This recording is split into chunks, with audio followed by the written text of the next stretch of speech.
Assalamu alaikum wa rahmatullahi ta'ala wa barakatuh.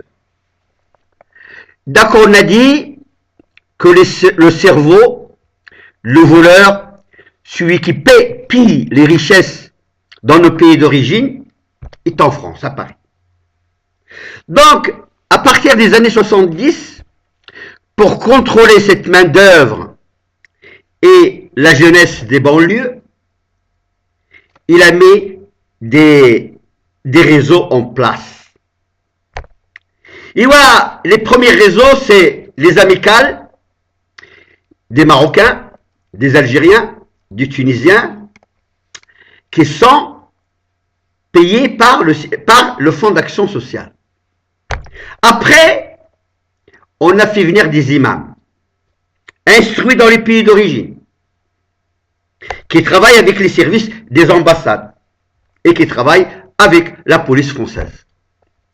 Et voilà, après les années 80, on a développé les associations. Donc, au moment où le syndicalisme est devenu de plus en plus faible, le Parti socialiste a mis les moyens dans le monde associatif. Aujourd'hui, on peut dire, à un certain niveau, il y a plus d'1 million de salariés dans le monde associatif. Et on a créé le ministre à la ville, et on a créé en même temps le sous-préfet à la ville, qui contrôle ce monde associatif, et qui a un pouvoir au niveau des contrats avec les villes très très important. Il n'est pas contrôlé. Donc, en plus de ça, on a demandé aux Saoudiens, aux Koweïtiens, de bien les gens du Moyen-Orient, d'investir dans les mosquées. Donc, vous voyez quand même que la communauté musulmane, nos enfants et nos petits-enfants, ils sont sollicités par tout le monde. En plus des services sociaux, en plus de la police, en plus de la gendarmerie, en plus, il y a tellement de monde qui s'occupe de ces jeunes, et ça coûte au niveau de la sécurité des milliards et des milliards. On a préféré investir pour encadrer, pour manipuler, pour déstabiliser cette communauté, que de mettre les mêmes moyens pour éduquer, pour les insérer dans le tissu économique et social. Et moi, je vous donne quelques exemples. Donc, je parle de la mosquée d'Ivry, par exemple. La mosquée d'Ivry, c'est une mosquée qui a été construite au moment où Charles Pasqua était ministre de l'Intérieur. Et, donc l'argent, c'est saoudien, c'est koweïtien. Le roi du Maroc, il a envoyé 44 artisans. C'est l'une des plus belles mosquées de la région parisienne.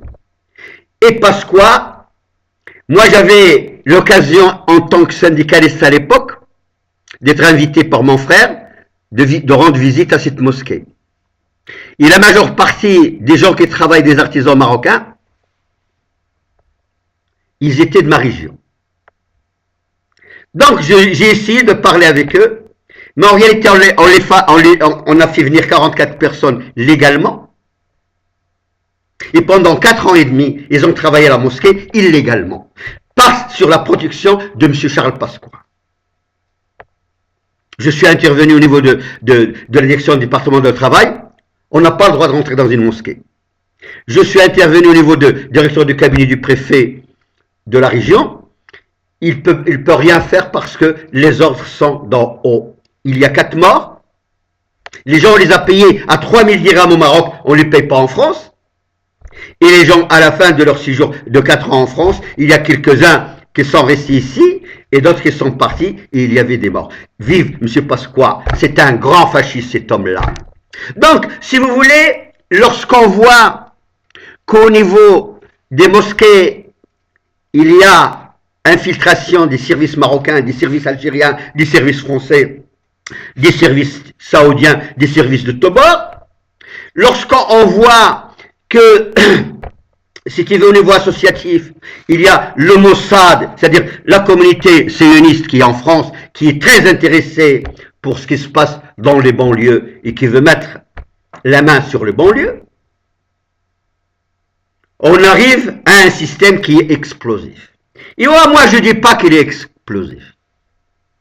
Parce que dans les années 80 ou 70, on a voulu des enfants déracinés. On a voulu faire de la marginalisation. On a voulu faire de ces enfants des bâtards. C'est ça le but.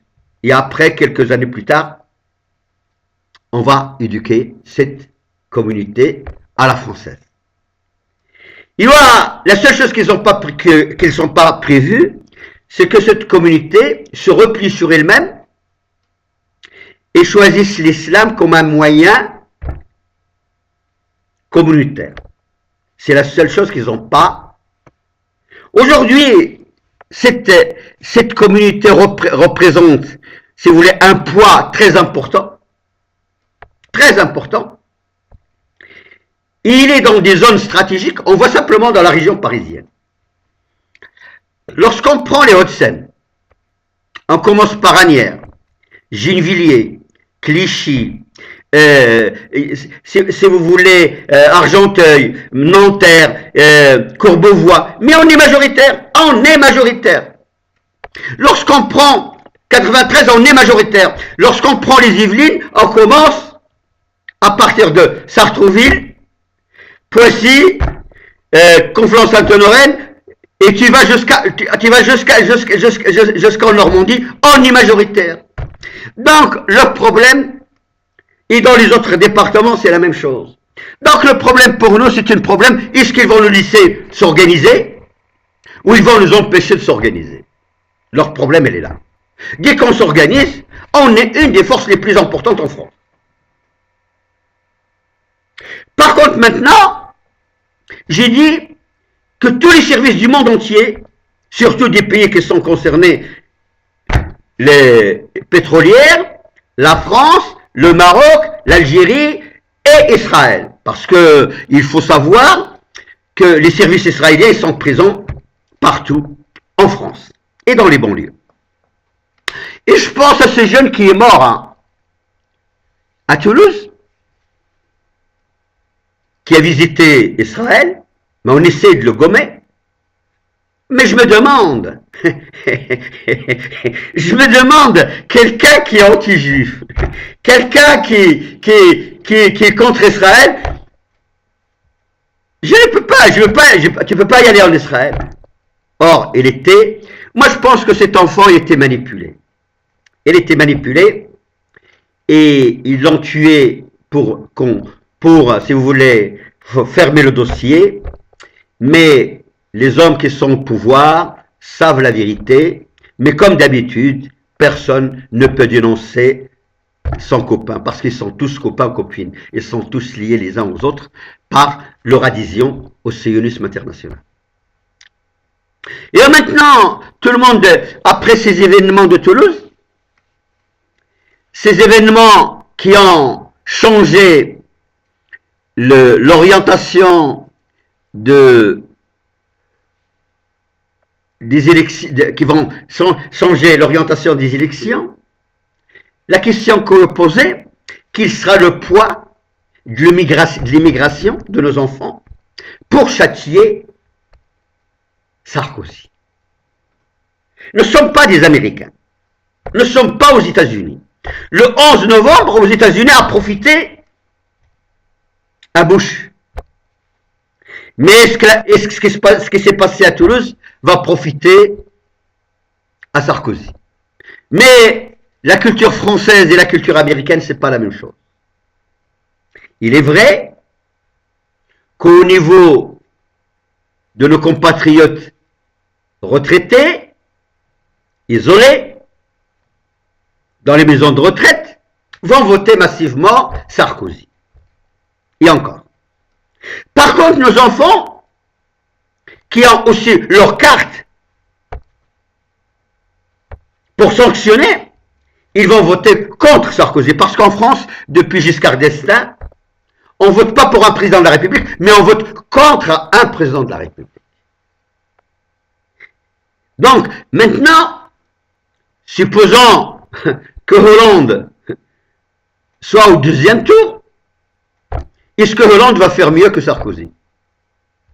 Mais je peux vous dire non. Parce que ce qui va se passer dans le Maghreb, ce qui va se passer au Moyen-Orient, il va faire exactement, il va prendre exactement les mêmes dispositions que Sarkozy. Et c'est dramatique pour la France. Parce que le problème se joue, pas simplement en France, se joue à l'extérieur de la France. Est-ce que la France va être le bras armé de l'État d'Israël, ou il va rester la France éloignée de tous les conflits au niveau international?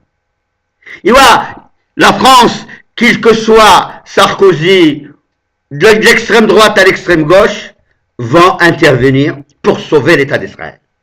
Et pour être le bras armé de l'État d'Israël.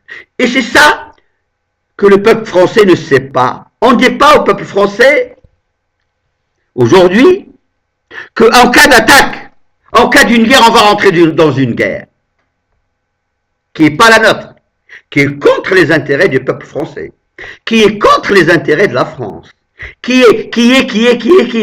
Donc ces gens-là se préparent pour mettre fin à un compromis national, de ne pas intervenir,